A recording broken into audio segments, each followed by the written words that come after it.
너희들이 내 상급이다 그랬어요.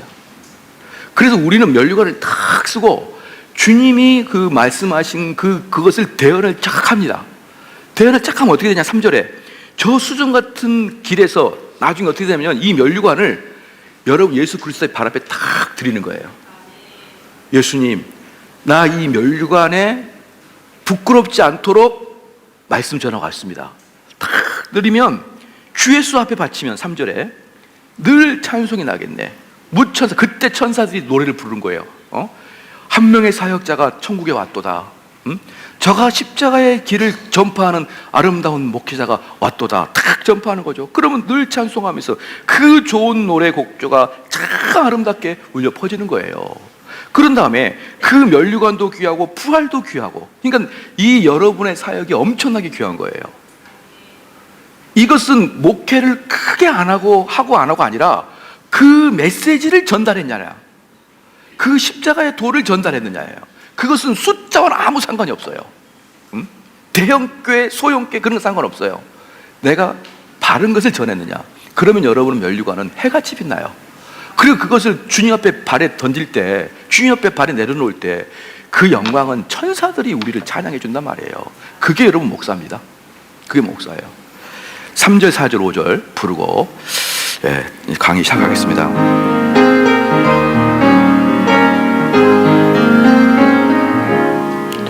저 수정 같은 길에서 면류관 벗어서 주 예수 앞에 바치며 늘 찬송하겠네.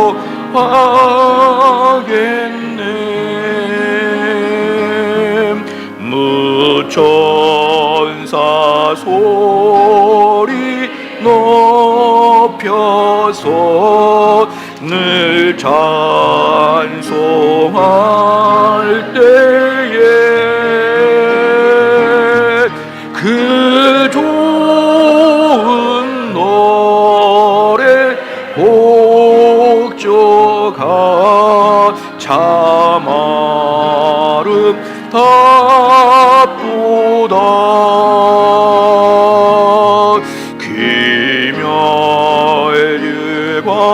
기면류관도 귀하고 부활도 귀하다.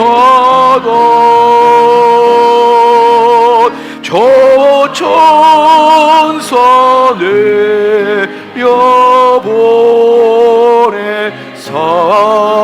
날 영접하소서.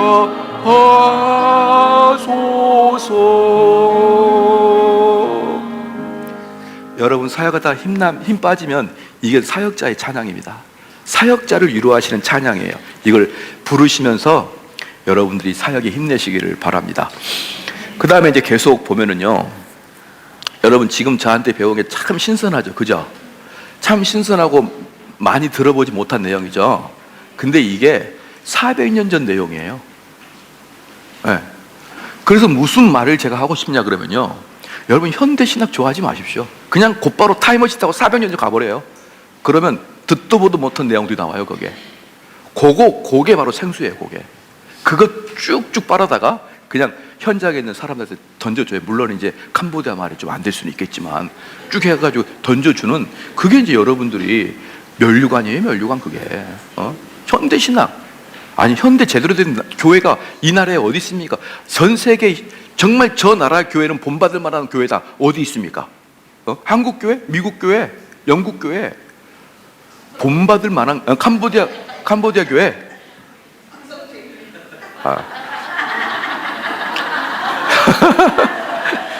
참 출세하실 성격을 갖고 계시네요.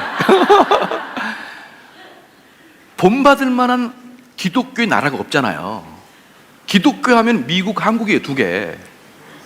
근데 둘 다 본받지 못하잖아요. 그러니까 현대신학 취재하지 마세요. 무조건 기독교 역사상 본받을 만한 시대로 날아가 버리란 말이에요. 그때가 종교개혁 시대, 그때가 청교도고, 그때가 1700년도, 이때가 얼마나 성령의 강력한 부흥이 있었던 시대입니까? 그냥 거기로 가버리면은 거기에 생수가 있어요. 거기에 생수가. 예. 그래서 제가 여러분들 딱 만약에 그러진 않겠지만 제가 여러분 집 방문해가지고 한번 훑어보면, 아, 이 사람이 이거 아직도 현대 저자를 입고 있네? 네, 하지 마세요. 무조건, 칼빈부터 시작해가지고, 그때부터 해가지고 한 200년 사람만 읽어요. 그럼 여러분 평생에도 못 읽는단 말이에요, 그게. 자, 교리적 형태 외에도 엄밀한 의미에서 그런데 무슨 왕의 재정, 아이고야 나 큰일 났어 이게 아주. 교리적 형태 외에도 엄밀한 의미에서 율법 폐기주의는 특정한 성경 해석 관점으로 옹호되었어요. 이런 관점을 보는 사람들은 율법의 세 부분으로 이루어져 있고 그중 하나가 도도법인데, 자, 율법에는 세 가지 법이 있습니다. 시작. 시민법이 있어요. 시민법이 뭐냐면 그때 당시 이스라엘 사람이 살아갈 법칙, 그렇죠? 시민, 이스라엘 시민으로서. 그 다음에 제사법이 있습니다. 의식법, 양을 어떻게 잡을 것인지, 소를 어떻게 잡을 것인지. 세 번째는 도덕법이 있어요. 그런데 히브리서 보면은 제사법도 완성됐고, 누구를 통해서? 완벽한 제물인 예수 그리스도 통해서. 시민법도 폐기됐죠. 왜? 이스라엘이 망해버렸잖아. 시민법도 폐기됐어요. 폐기되지 않는 게 있습니다. 뭡니까? 시작. 도덕법은 폐기가 되지 않았어요. 근데 문제는 뭐냐면 구약의 율법이 완성됐다 그러니까 도덕법까지 도매급으로 넘어가 버려요. 도매급으로. 근데 도덕법은 시퍼렇게 살아있습니다. 지금도. 도덕법의 가장 중심적인 게 뭡니까? 십계명이에요. 십계명. 그래서 청교도들은 모든 교회에서 십계명 강좌는 필수적입니다. 십계명 강좌 필수적이에요. 자, 그래서 지금도 계속해서 기능하고 있는 입장이 모두 성경을 제멋대로 해석하는 것이라고 주장하고 있습니다. 율법을 셋으로 구분하는 분류법은 종교개혁 시대를 넘어 최소한 토마스 아퀴나스까지 거슬러 올라가고요. 아마도 성경신학자들은 이 분류법을 성경을 제멋대로 해석하는 것으로 여겨 거부할 것입니다. 여기서 성경 해석상의 율법 폐기주의 나오죠? 제목이 이게 뭐냐면요, 자, 한번 봅시다. 성경상의 율법 폐기주의, 이게 뭐냐면요, 여러분 성경신학이 제대로 나오게 된 게 언제냐? 영어 좀 잘 하시는 분들에게 자 물어볼게요. 신학이 영어로 뭐죠? 띠오라지죠. 이 띠오라지는 뭘 말하고 있습니까? 어떤 것을 띠오라지라고 그랬죠? 역사적으로. 영어를 우리는 영어로 의사를 뭐라 그러죠? 닥터라고 말하고 또 뭐라 그래요? 썰전이라고 그러죠. 의사를 썰전이라고 하는데 사실 의사는 썰전이 의사잖아. 외과 의사잖아. 근데 외과 의사가 의사의 대명사예요. 외과 의사가. 그러니까 의사 그러면 외과 의사였다고 원래. 그러면 신학 그럼 무슨 신학이었을까요? 시작. 조직신학. 조직신학. 이게 띠오라지. 조직신학을 띠오라지라고 하는 거예요. 그러면 성경신학이 언제부터 본격적으로 나왔냐? 성경신학은 자유주의자애들이 워낙에 성경을 파헤치면서 그걸 대항하려고 개혁교회에서 성경신학이 나온 거예요. 그렇잖아요. 그런데 사실은 조직신학 자체를 처음부터 어거스틴부터 시작해가지고 다 조직신학자야. 그런데 그 조직신학을 세상 철학적 학문에 만든 게 아니라 성경을 연구하다가, 그러니까 기본적으로 조직신학자는 성경신학자였어요. 성경을 연구하다가 삼위일체를 발견하는 것이고, 성경을 연구하다가 이신칭의 교리를 발견한 것이에요. 그러니까 기본적으로 조직신학자는 성경신학을 바탕으로 만들었고, 그것을 역사상 계속 띄어나지 신학자라 했어요. 조직신학자를 이꼬로 신학자라 했단 말이에요. 그런데 이게 최근에 와가지고 독일의 자유주의에 반대를 해가지고 성경신학자들이 대다수 이제 등극이 시작합니다. 그러면서 이 성경신학자들이 꼭 문제가 뭐냐면 조직신학자를 콕콕 찍어요. 너희들은 성경을 해석하는 게 아니라, 이렇게 얘기합시다. 저는 이제 조직신학 박사를 하고 있거든요. 교회사도 하고 있고, 교회사는 석사를 했고. 그런데 옆에서 그럽니다. 아유, 목사님 조직신학이군요, 전공을. 저는 성경만 봅니다, 이래요. 확 그냥. 그럼 성경 안 보냐? 엄청 교만해요. 성경신학 꼭 이렇게 말이야. 저희는 성경만 보는 거죠. 그럼 나는 성경 플러스 철학 보냐? 내가 정말 법이 있어서 널 살려주는 거야. 내 이랬어요. 법이 있어서. 내 법만 없으면, 법이 없어도 사는 사람이 누구예요? 법이 없어서 사는 사람 누구죠? 법이 없어서 살만하다. 그걸 누구라 그래요? 무법자.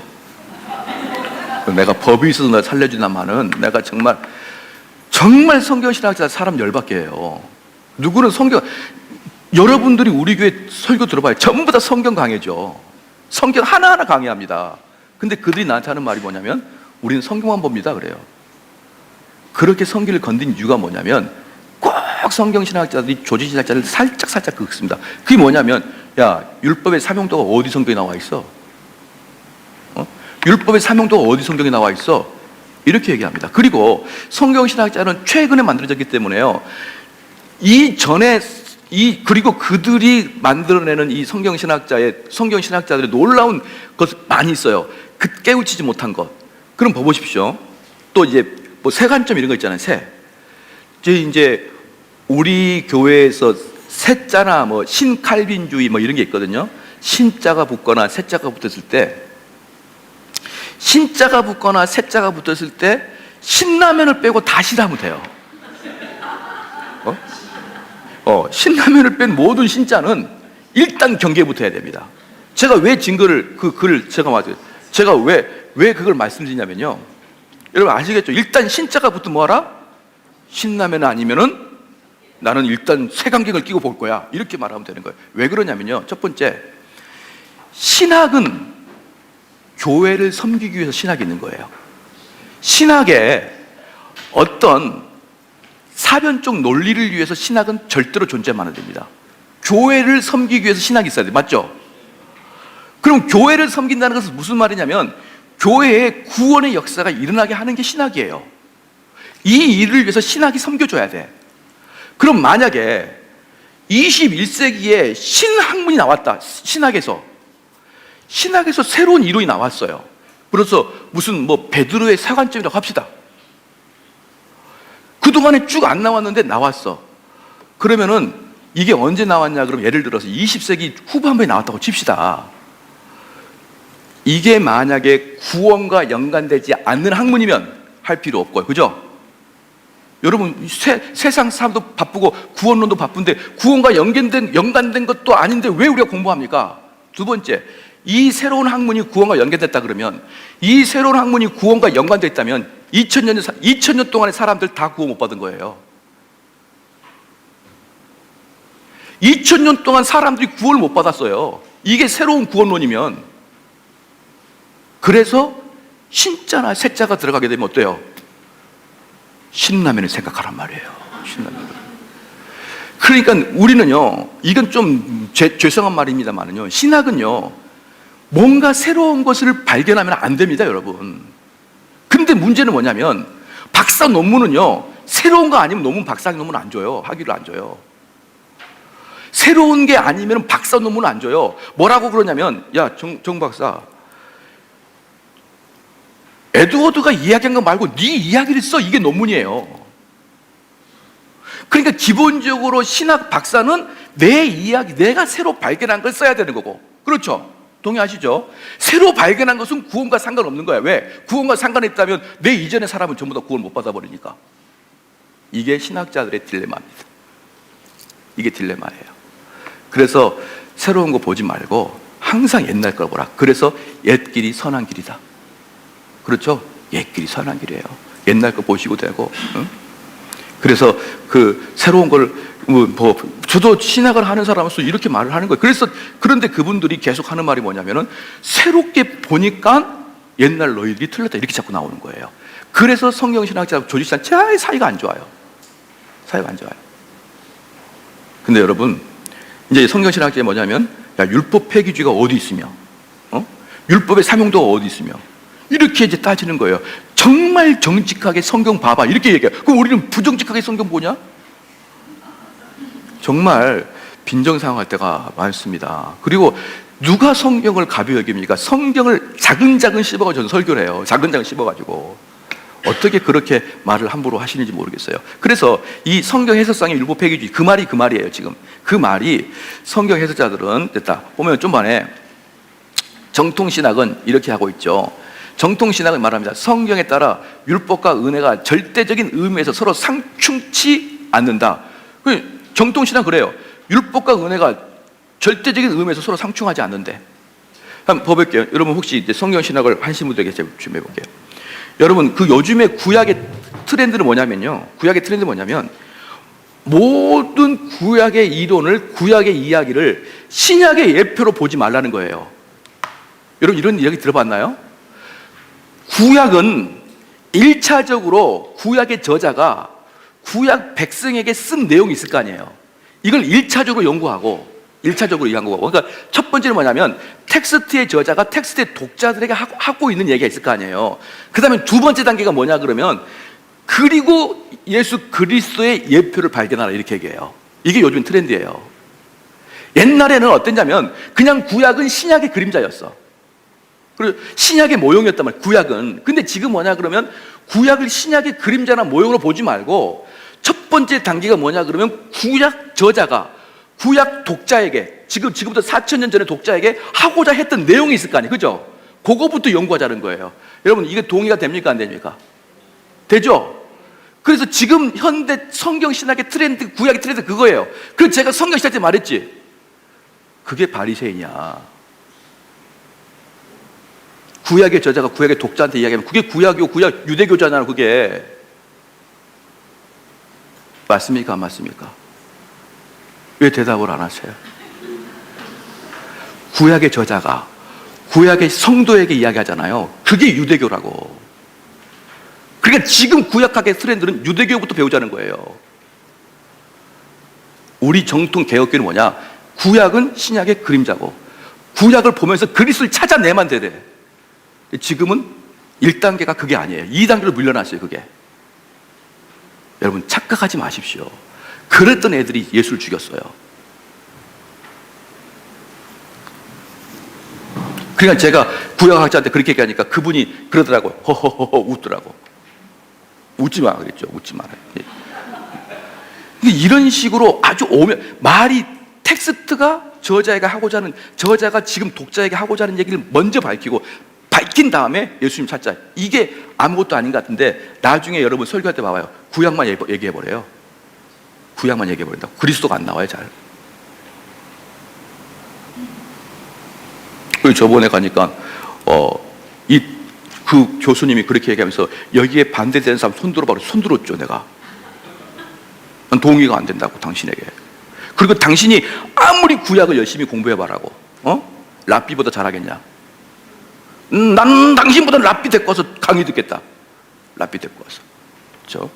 할렐루야. 여러분, 이렇게 봐야 돼요. 그래서 여러분, 이게 이런데 살짝 속아가지고, 저분이 말이 맞나 보다. 막 그래가지고요.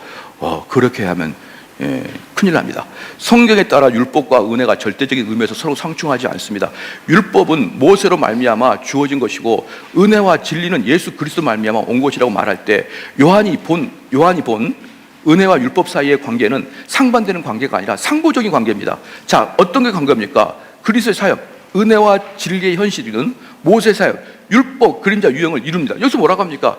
정통 창교들은 정통 칼빈주는 뭐냐면 율법, 그림자, 유형으로 봐요. 뭘? 구약을. 율법, 그림자, 유형으로 본단 말이에요. 그것을 하나의 도덕적 사건으로 보는 게 아니라. 근데 자꾸 이걸 도덕적 사건으로 보자는 거예요, 지금.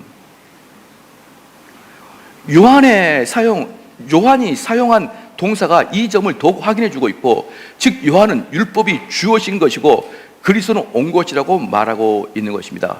로마서 6장 14절의 말씀은 우리가 법 아래 있지 않다는 바울의 말은 율법이 계속해서 유효하다는 점을 부인하는 것이 아니고, 바울은 실제로 그런 오해를 받았습니다.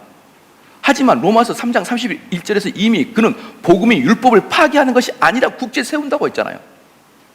강조했습니다. 또한 그는 이렇게 말했더니 율법은 사람이 그것을 적법하게 쓰기만 하면 선한 것이면 우리는 아노라라고 디모데후서 1장 8절에 했고, 율법은 의로우시며 선하도다. 율법은 신령한 줄 알거니와. 또 그리스도 안에서 새 약속은 외적으로만이 아니라 내적으로도 율법을 확립한 것입니다. 그리스도가 돌아가신 것은 육신을 따르지 않고 그 영을 따라 행하는 우리에게 율법의 요구가 이루어지는 것이다 라고 얘기했습니다. 그래서 히브리서 8장 봅시다. 히브리서 8장 10절 말씀 볼게요.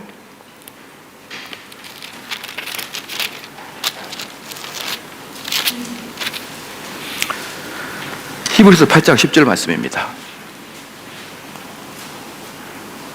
자, 봅시다. 한번 읽을게요. 시작. 또 주께서 가라사대 그날 후에 내가 이스라엘 집으로 세울 언약이 이것이니 내 법을 저희 생각에 두고 저희 마음에 이것을 기록하리라. 나는 저희에게 하나님이 되고. 자, 뭡니까? 그날에 뭡니까? 율법을 폐기하는 게 아니라 율법을 심령에다가 심어버리겠다는 거예요. 심령, 누구를 통해서? 성령을 통해서. 그러니까 율법이 폐지되는 게 아니라 율법이 장소를 이동한 겁니다. 어떻게? 우리의 심령으로 이동한 거예요. 그렇죠? 그래서 이런 말이 있습니다. 청교도들은, 또는 종교개혁 당시에 그 제네바의 교회들은 구약과 별반 차이가 없었다, 이렇게 얘기해요. 그들의 신앙생활의 형태는 구약과 별반 차이가 없었다. 자, 오해가 있습니다.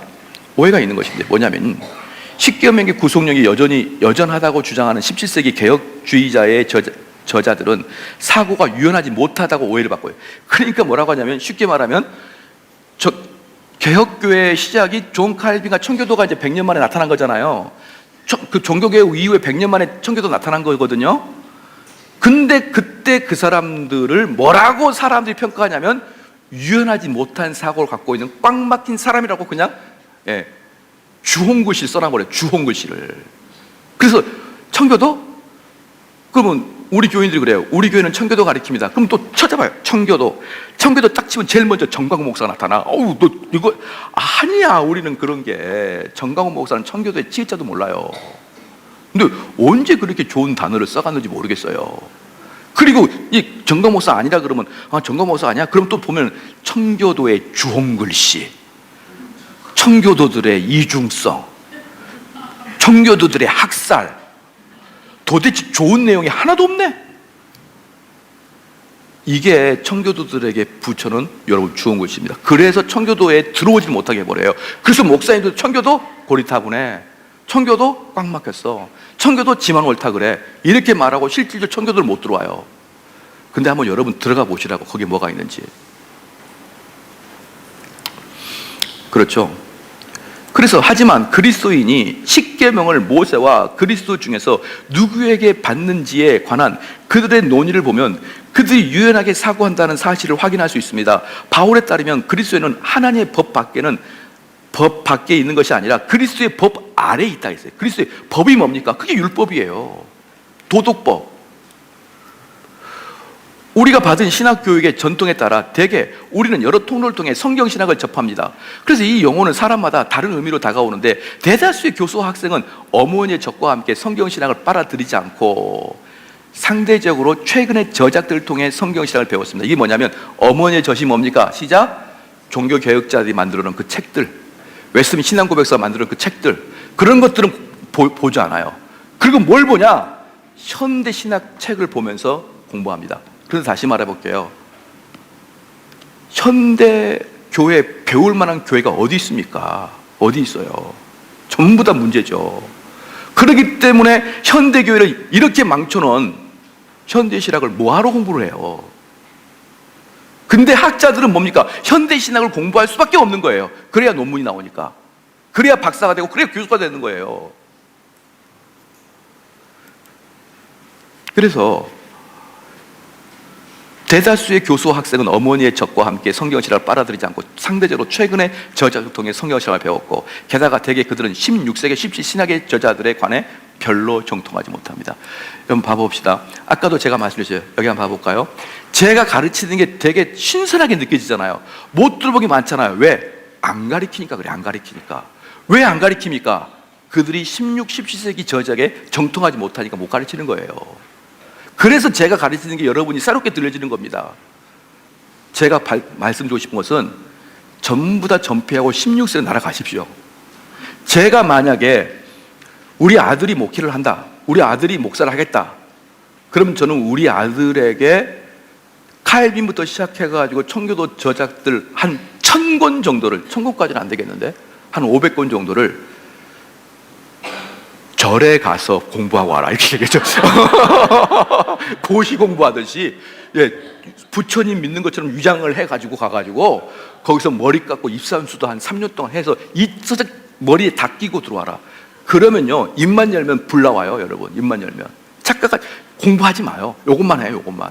그럼 입을 열면 불이야, 입을 닫으면 연기고. 이게 쏟아집니다. 그러니까 여러분들 제자들이나 사람들이 누가 신학하고 싶다면은 정말 저는 신학교 어디도 추천하고 싶진 않아요. 그러나 어쨌든 신학교는 뭐가 있어야 되니까 라이센스가 있어야 되니까 가긴 가야 되죠. 저는 신학교의 의미는 라이센스예요. 그리고 실제로 하려고 그러면은 뭐예요? 입산수도 해가지고 바울이 3년 동안 했듯이 쥐도 3년 동안 모든 걸 다 익혀와가지고 입만 열면 여러분이 낙차가 뚝뚝 떨어져요. 뚝뚝 떨어져요. 감당이 안 돼요. 그 사람은 감당이 안 됩니다. 왕의 제자학교 이런 거 하지 말고. 그건 감당이 돼요. 뻔할 뻔짜의 내용이니까. 그렇잖아요. 그래서 이 16세기, 17세기 신학 저자들에 대해서 별로 정통하지 못해요. 그래서 성경에 대한 신학적, 구속, 역사적, 해석학적 관점들이 비교적 최근에 정립되었다고 속단하기 쉽다. 따라서 우리는 웨스터민스터 신앙 고백서 저자들이 신학을 할 때 증거 본문 방법을 사용했다는 오해를 경계된다. 자, 봅시다. 이들은 뭐라고 하냐면 웨스터민스터 신앙 고백서도 인간이 만들었으니까 오류가 있다는 거예요. 오류가 있다. 자, 여러분에게 제가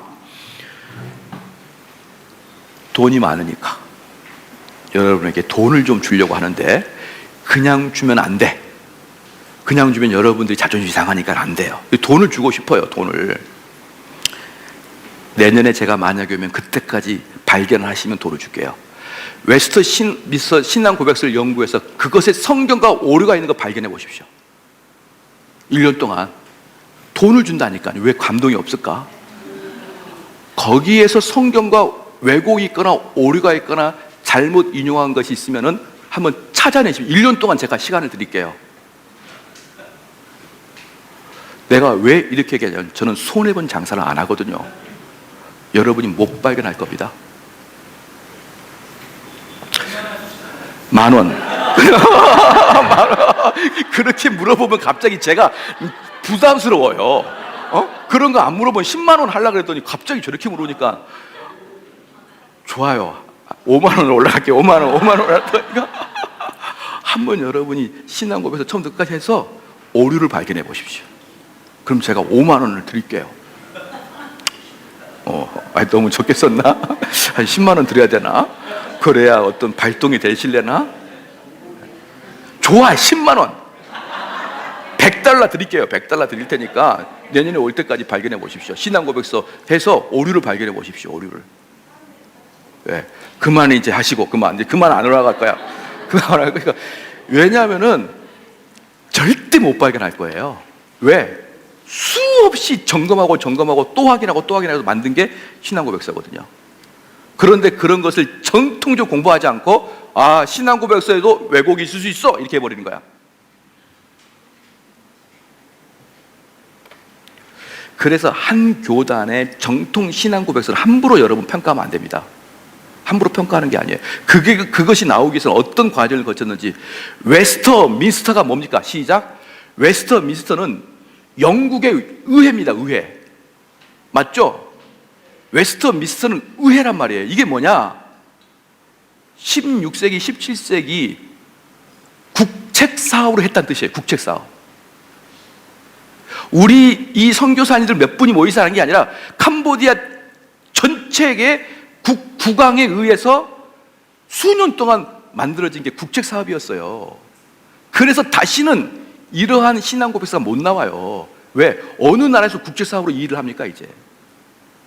수년 동안 수많은 목회자들을 불러다가 정통적으로 해가지고 검열하는 게 신앙 고백서인데 어떻게 공부를 안 하고 있습니까? 그걸로.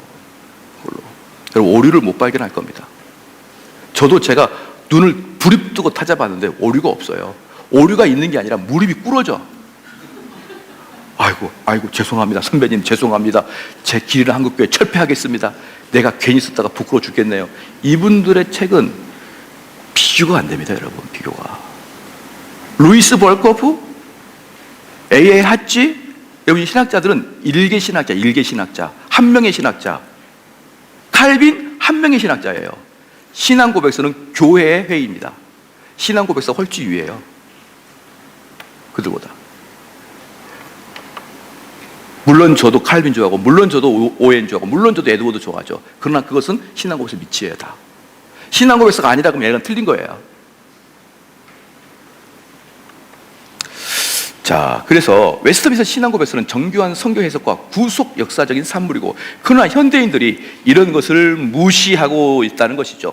무엇보다 하나님의 율법을 다루는 부분을 보면 그 탁월함에 있어서, 여러분, 이제 율법이 뭔가 저한테 안 물어봐도 돼, 안 해도 돼. 신앙고백서 들어가게 되면 신앙고백서 해설서가 있어요. 거기서 율법 용도를 한번 봐봐요.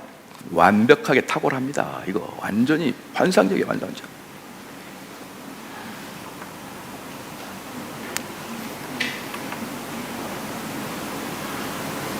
자,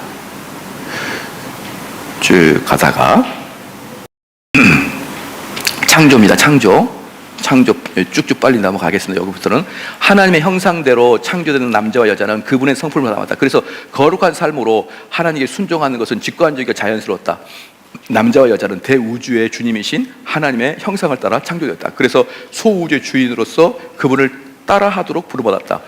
대우주의 형태가 소우주 주인의 삶의 리듬에 깊이 스며들어 있다. 따라서 하나님처럼 일곱째 날에 쉬는 것들이 그들의 패러다임에 되어 있다.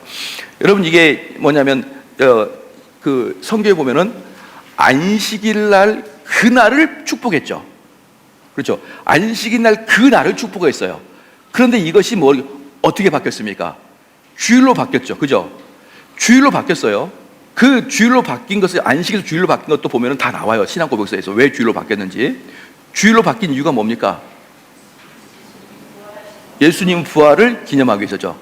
그렇죠. 그래서 그럼 주일날부터 예배를 드린 적이 언제부터 있을까요? 언제부터 주일날 예배를 드렸을까요? 시작. 예수님이 부활할 때부터 뭐라 합니까? 안식구 첫날. 안식구 첫날 항상 나타나셔요, 주님이.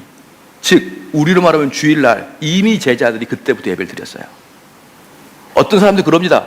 주일날은 썬데이, 즉 태양을 숭배하는 날, 로마가 태양을 숭배하는 날을 우리 기독교가 붙였다. 그것은 안티 기독교 애들이 하는 소리고, 웨스트민스터 신앙고백서 이미 400년 전에 뭐라고 적었느냐?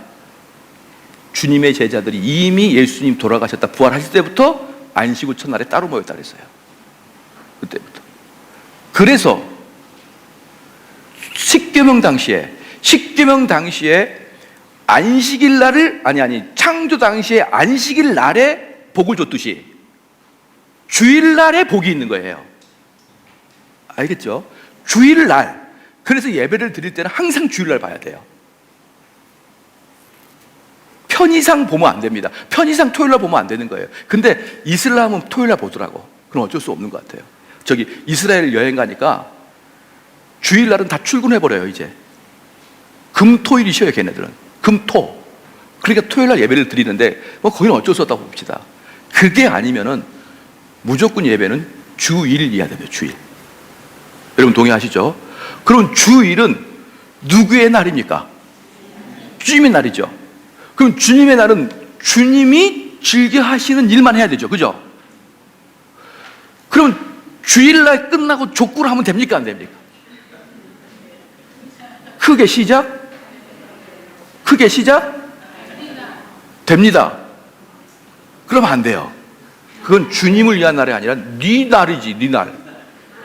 아니, 여러분들이 족구하면 주님이 왜 좋아합니까?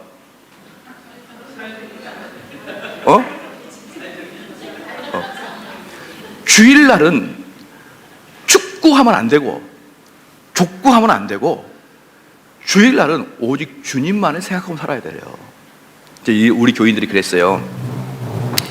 목사님, 그렇게 주일을 강조하지 마시고 일주일 내내가 주님의 날 아닙니까? 일주일 내내가 주님의 날 아니에요. 그러니까 그렇게 주일만 강조하고 일주일 내내 내가 알아서 살면 되겠습니까?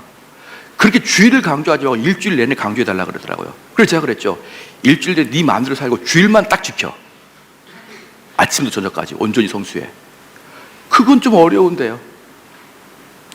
주일은 주님만을 위해서 아침부터 저녁까지 주님만을 생각하고 주님께 예배드리고 주님 앞에서 성경 공부하고 주님 앞에서 연약한 자를 돌보고 병든 자를 신방하고 교인들끼리 교제하고 교인들끼리 찬양하고, 그게 주일에 다예요.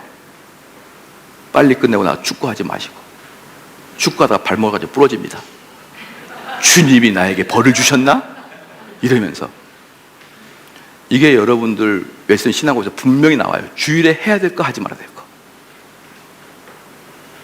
여기 아주 반박할 수가 없어요. 반박할 수가.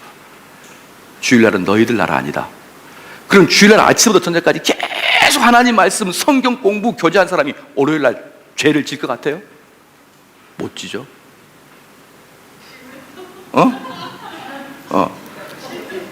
아니, 뭐 이제 질 수도 있죠. 질 수 있는데, 올해부터 네 마음대로 살아달라고 뭐 살인하고 못 다녀요. 하나님 말씀에 그렇게. 그리고 이미 주중에 그렇게 나쁜 짓 하고 다닌 사람은 주일날 그렇게 성도랑 못 어울려요, 잘. 네. 그렇게 평생을 주일을 위해서. 그리고 이제, 그러면은 또 이런 분들이 있어요.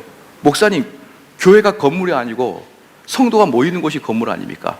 이러면 여러분, 주일날 모임이 약해집니다. 희한해요. 그러니까 무조건 청교도는 뭐냐? 성경 중심. 됐죠? 성경은 어디서 강의가 됩니까? 교회 중심. 누가 강의합니까? 목사 중심. 이 세 개예요. 성경, 교회, 목사 중심. 요게 교회야, 요게. 성경, 교회, 평신도, 이게 아니란 말이에요. 말씀을 전하는 사역자가 어떤 사람이냐에 따라서 완전히 바뀌어버립니다. 완전히. 예. 예. 그 주일날 그 직업을 예. 갖고 하루 하나님께 경배하는 사람도 있지만, 예를 들면 주일날 그럴 수 없는 그런 직업에 있는 사람. 예, 그것도 웨스민 나와요. 네. 특별한 직종들이 있어요. 그런데 예. 제가 질문드리고 싶은 거는, 그 평일에 예배 드리는 것이 오히려 주일날 잠깐 예배를 위해서 1시간만 드리고, 아까 축구하러 가듯이 이런 식의 그 주일 성수보다는 다른 날 오히려 온전히 드리는 것이 더 나은 거로. 내가 또 그건 연구를 안 했고, 신앙을 벌써 안 나온 거라 가지고 그것까지는 말을 못 하겠는데, 청교도는 뭐라고 했냐면, 그래서 직업을 잘 선택하라 그래요. 주일을 범할 수 있는 직업을 가급적이 하지 마라. 그런데 특별한 직업, 즉 경찰이나 소방관이나 이런 부분에 예외를 두지만, 그럼에도 주일 성수의 목적을 둬라, 이렇게 얘기해요. 그러니까 청교도들은 함부로 직장을 갖지 않습니다. 이게 내가 주일을 성수할 수 있느냐 없느냐를 첫 번째로 딱 봐요. 이런 열정을 갖고 있는 사람이 부럽지 않나요? 우리 좀 그렇게 하고 싶죠? 야, 너 뭐 하고 싶니? 네, 저는 스튜어디였어요. 그럼 주일은 하늘에서 배하죠. 아무렇게나 생각 없이 해버려요. 아무렇게나 생각 없이. 그러면은 여러분 큰일 납니다, 여러분. 큰일 나요. 고민을 해봐야 돼요, 고민을. 내가 이걸 할까? 내가 이 일을 하면서도 믿음의 후퇴가 없을까? 고민을 해봐야죠. 고민 안 하고 스튜어디스가 유명한 직종이라니까 다 아가씨들 몰려가가지고 그거 하고 앉아 있어요. 우리 아내가 경찰관인데 꼭 주일날 업무가 생길 거 아니겠습니까? 당직이. 그럼 우리 아내는 약간 고위직이거든요. 그러니까 두들겨 패가지고 토요일날로 당직을 해요, 자기가. 주일 지키려고. 토요일날을. 여러분, 주일 당직이 쉬울까요? 토요일 당직이 쉬울까요? 일반인은 주일 당직이 쉬워요. 오히려 토요일 당직이 더 어려워요. 중간에 토요일 끼워버리면 이것도 저것도 안 돼. 만약에 어디 놀러 가고 싶어도. 그런데 우리 아내는 꼭 토요일날 당직을 돌려서 주일을 사수를 합니다. 안 그러면 제가 뭐니까, 너 그거 언제까지 경찰 할 거냐? 물어볼 거니까. 너 그거 언제까지 할 거냐? 물어볼 거니까 요 주일만큼은 사수해야겠다는 생각이 분명히 있는 것입니다. 그렇죠? 여러분, 이게 이런 것들이 무너지면은 하나씩 무너지는데 자신도 모르는 사이에 와르륵 무너져 버려요, 나중에. 그래서 그랬죠. 그래서 이제 그 다음에 봅시다. 두 번째 모세입니다. 하나님이 모세에게 주신 이율법은 몇 가지 특징이 있는데, 첫째, 이율법은 객관적인 기록 형태로 주셨고, 에덴에서처럼 인간의 내부가 아닌 외부에 새겼고, 둘째, 비록 신약에서 나타난 성령의 역사의 영광에 비하면 상대적인 영광일 수밖에 없죠. 그럼에도 불구하고 율법에는 분명히 영광이 있다. 율법에는 분명히 영광이 있다. 오순절 사건을 강조하기 위한 이런 시대적 비교법은 바울의 특징 가운데 하나이며, 눈여겨볼 필요가 있고, 구속 역사적 관점에서 신자들은 상속자이지만 노예이던 시대 양자 노예되시되 양자의 영의 임재를 누림으로 예수님처럼 하나님을 아빠 아버지로 부른다는 것이죠. 자, 예수님처럼 아빠 아버지로 부르거든요. 그렇죠? 아빠 아버지로 부르기 위해서 뭐가 필요하다는 것이죠? 아빠한테 가기 이전에 뭐가 몽학 선생이 필요하단 말이에요. 몽학 선생이. 예? 몽학 선생이 필요하다. 이게 몽학 선생이 없으면은 얘는 아빠한테 안 간다는 거예요. 그러니까 성숙한 아들들이 새 시대로 접어들었습니다. 구약의 신자들에 대해서는 바울이 이렇게 썼습니다. 유업을 이을 자가 모든 것의 주인이나 어렸을 동안에는 종과 다름이 없어서 그 아버지가 정한 때까지 후견이가 청지기 아래 있다. 아버지가 정한 때까지 어디 있다고요? 후견이가 청지기가 있다. 자, 이게 뭐냐?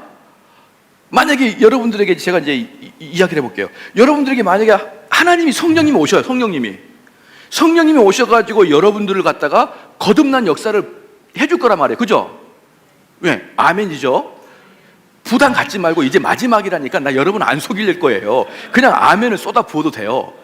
성령께서 여러분에게 어때요? 뒤집어 주잖아요. 그게 주님이 여러분에게 오는 거잖아요. 그죠? 그 전에 어디 있으라고? 시작? 그 전에 어디 있으라는 거예요? 후견인과 청지기 아래 있으라는 거예요. 후견인과 청지기.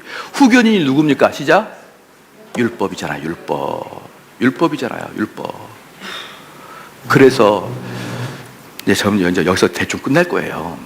뭐 더 이상 할 게 없습니다. 할 것도 없는데 뭐하러 시간을 보내요. 여러분들이 진짜 구원의 사역을 이끌어 가려면 얼마나 교인들을 율법 안에 가둬둬서 그들이 내가 이 율법 때문에 내가 죽습니다, 내가 이 율법 때문에 죽습니다 할 때까지 두들겨 패야 됩니다. 자, 잘 들으십시오. 제가 여러분의 진실되게 물어볼게요. 목사님, 저는 사역 중에 내 제자가 수가성 여인처럼 춤을 추면서 목사님, 드디어 제가 거듭났습니다. 거듭났습니다. 목사님, 내 일평생을 주 앞에 드리겠습니다. 제자 만들어내신 분 손 들어봐요. 주님, 내가 변했습니다 아니고 변했습니다가 아니야. 변하는 것은 스님들도 변해.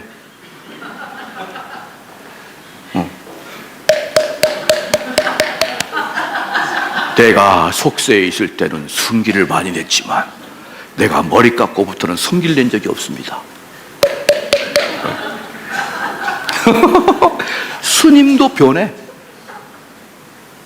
그러니까 변했다면 이런 말 하지 말고 수가성 여인처럼 내가 오늘 주님 만났네, 내가 변했네, 변했네가 아니지, 내가 거듭났네, 내가 하나님으로부터 새 생명이 되었네, 중생했네.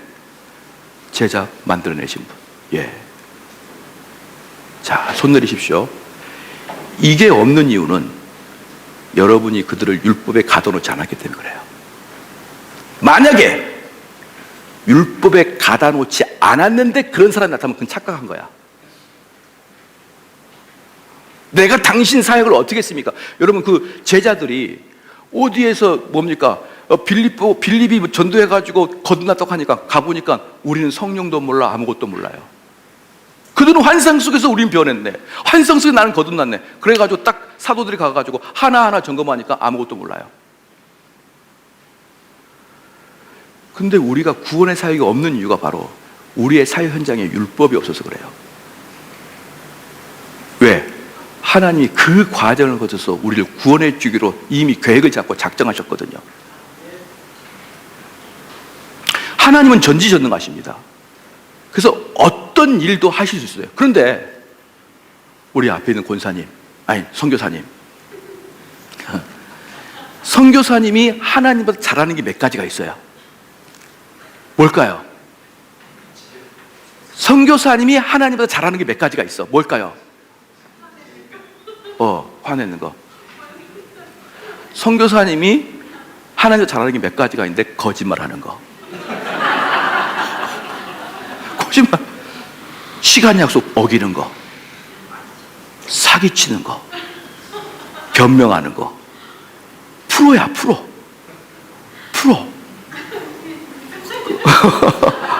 왜? 그 보니까 프로인데 뭘.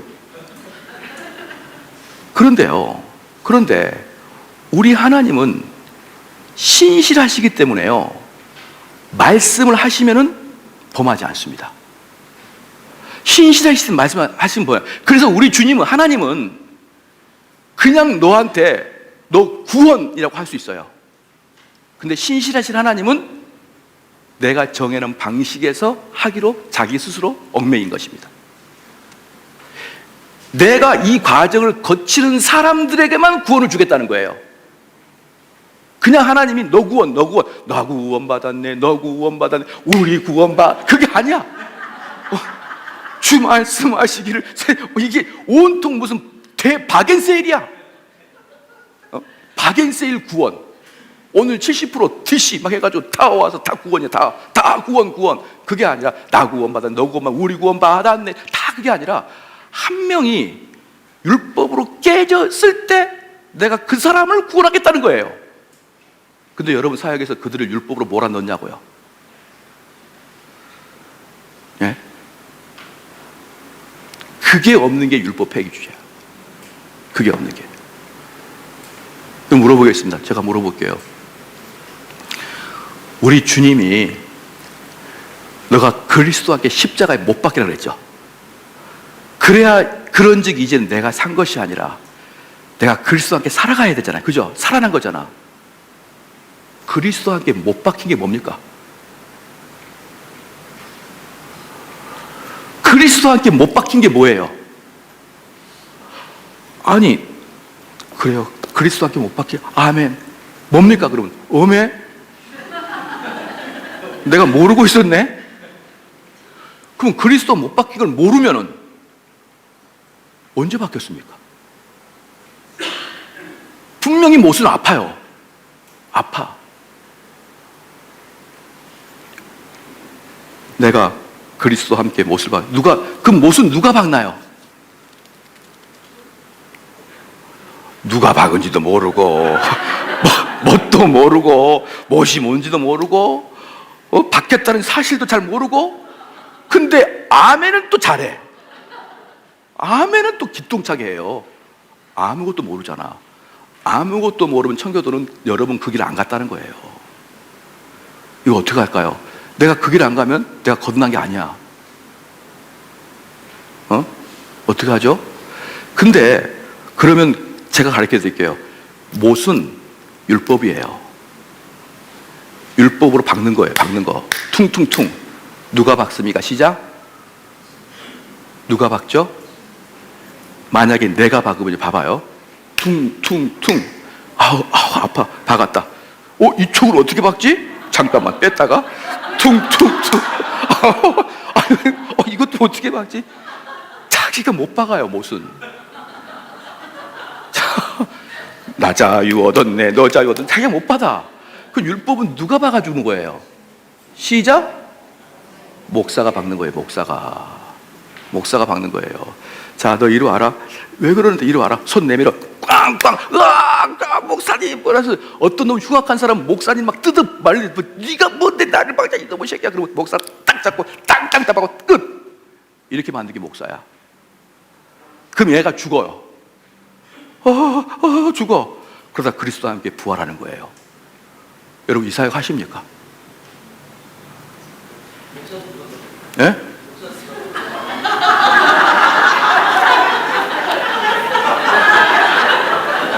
꼭 그런 저런 불량한 학생들이 있어요. 말 못할 걸 질문해서 당황스럽게 하는 분들 있잖아. 네? 근데 목사의 사역이 뭔지 알겠죠? 그래서 끄집어대서 죽여버리는 거예요. 죽여. 그러면 그 인간들이 어때요? 소리를 지르면서 그르릉 거기서 절 쳐다보는 거예요. 이 손으로 막 눈을 팔라 그러고. 그러면 또 어때요? 손을 팍 갖다 대는 거예요. 그래서 목사는 힘이 세야 돼. 그래서 보면요, 여러분 엘리야 엘리사 얼마나 파워풀합니까? 베드로 얼마나 파워풀해요.